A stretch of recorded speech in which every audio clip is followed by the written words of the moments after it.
Treble জয়ের লক্ষ্যে federation কাপের ফাইনালে কাল ঢাকা মোহামেডানের বিপক্ষে মাঠে নামবে বসুন্ধরা কিংস। ময়মনসিংহের রফিক উদ্দিন ভুঁইয়া স্টেডিয়ামে ম্যাচটি শুরু হবে বিকেল ৩টায়।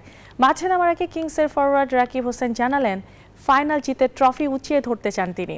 অন্যদিকে কিংসের গোলরক্ষক আনিসুর রহমান জিকোর কণ্ঠে ঝরল ক্যারিয়ারে প্রথমবারের মতো ট্রেবল স্পর্শ করার ইচ্ছা। নতুন একটি ইতিহাসের সামনে দাঁড়িয়ে আছে বসুন্ধরা কিংস।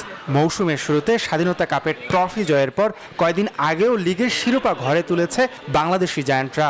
এবার ফেডারেশন কাপের মাধ্যমে কিংসের সামনে রয়েছে ট্রেবল জয়ের হাতছানি। 2018 সালে প্রিমিয়ারে উত্তীর্ণ হওয়ার পর থেকেই প্রত্যেক মৌসুমে দুটি কিংবা একটি ট্রফি জেতে কিংস, কিন্তু কখনো ঘরোয়া ফুটবলের সর্বোচ্চ আসরে এক মৌসুমের সবগুলো ট্রফি জিততে পারেনি বাংলাদেশি জায়ান্টরা। দীর্ঘ 6 বছর পর অধরা সেই স্বপ্ন পূরণের পথে মাত্র এক ধাপ দূরে রয়েছে কিংস।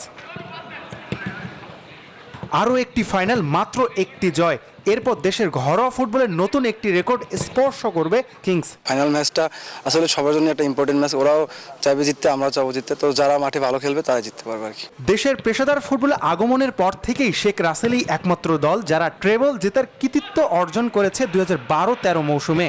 এবার তাদের রেকর্ডে ভাগ বসাতে চান কিংসের এই গোলরক্ষক। অনেকদিন ধরে চেষ্টা করে আসতেছি, পারতেছি না ট্রাবল জিতার, তো এটা আমাদের অনেকটা বড় সুযোগ। ম্যাচটা যদি জিততে পারি তাহলে আমাদের একটা ইতিহাসের সাক্ষী হব বসুন্ধরা কিংসের হয়ে।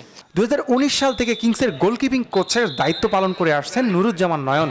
খেলোয়াড়দের মতো তারও ইচ্ছা ট্রেবলের ট্রফি ছুঁয়ে দেখা। আমরা অলরেডি 5 বার চ্যাম্পিয়ন হয়েছি পরপর, সো এটা বাংলাদেশের প্রফেশনাল ফুটবল লিগে একটা ইতিহাস। আমরা যদি এই ট্রেবলটা জিতি ইনশাল্লাহ, তাহলে আমাদের মনে হবে যে আমরা পরিপূর্ণ একটা অ্যাচিভমেন্ট সেটা আমরা পাবো। অন্যদিকে ফেড কাপের বর্তমান চ্যাম্পিয়ন ঢাকা মোহামেডান। মৌসুমে দুটি শিরোপা হাতছাড়া হলেও ফেড কাপের ট্রফি উঁচিয়ে সন্তুষ্ট থাকতে চায় ঢাকার সাদা কালোরা।